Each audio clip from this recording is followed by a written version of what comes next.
Bordeaux et Thierry Henry, ça se précise coup de foudre au Haillan.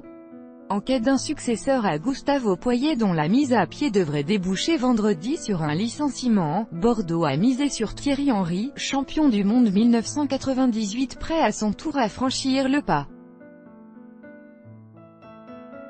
On en oublierait presque que les Girondins sont actuellement en Belgique pour préparer leur barrage aller de Ligue Europa contre la Gantoise, dernière étape pour s'offrir un automne européen, sous la férule de l'intérimaire Éric Bédouet. Depuis jeudi dernier et la sortie virulente de Poyet à l'égard de sa direction, c'est la recherche d'un nouveau coach qui accapare le quotidien de la direction bordelaise. Et elle n'a pas été vaine. Le nom de l'ancien crack des Gunners, cité au Haillan dès vendredi au même titre que ceux de Laurent Blanc, Jürgen Klinsmann, Claudio Ranieri, Jocelyn Gourvenec ou encore Rémi Garde, revient avec insistance ces dernières heures et les chances de le voir débarquer à la tête des Girondins sont montées en flèche. Selon RMC Sport, le recordman débute en équipe de France aurait même dit oui aux Girondins.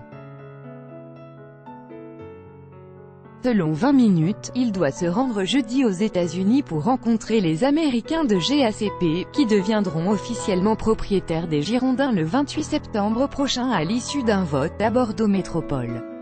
Pour l'heure, aucun dirigeant ne veut ou ne peut confirmer ce mariage en raison, la procédure de licenciement enclenchée contre Poyet, dans les faits toujours en poste, prendra fin vendredi.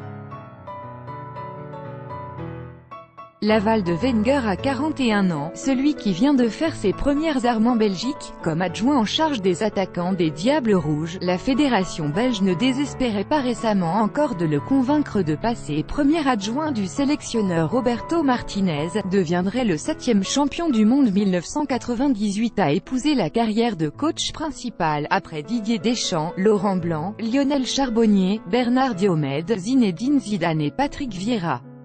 Dernièrement, l'entourage de l'idole, Highbury s'est renseigné sur les us et coutumes des Girondins, le contexte bordelais mais aussi sur les arguments sportifs et financiers que doit apporter GACP, appelé à valider in fine sa candidature.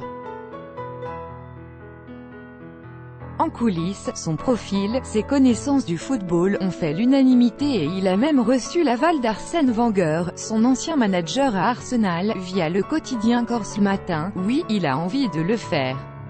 Il est intelligent et il en a les qualités. La question existentielle que l'on se pose toujours, c'est de savoir si on est prêt à sacrifier sa vie pour le métier d'entraîneur. Par le passé, les Girondins ont donné 2 fois leur chance à des novices.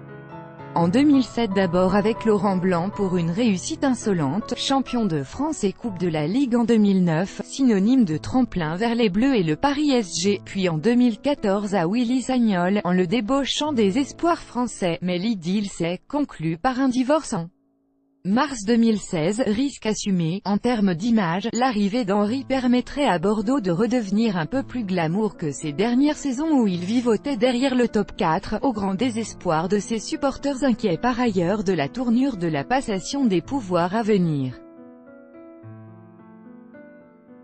En rejoignant ce Bordeaux-là, instable avec ses entraîneurs depuis la fin de l'ère Laurent Blanc en 2010, qui s'est affaibli durant l'intersaison avec la perte du Brésilien Malcom parti à Barcelone et pointe à une décevante 18e place en L1 cette saison après 2 journées. Henry prendrait de son côté un risque pour la suite de sa carrière d'entraîneur en cas d'échec.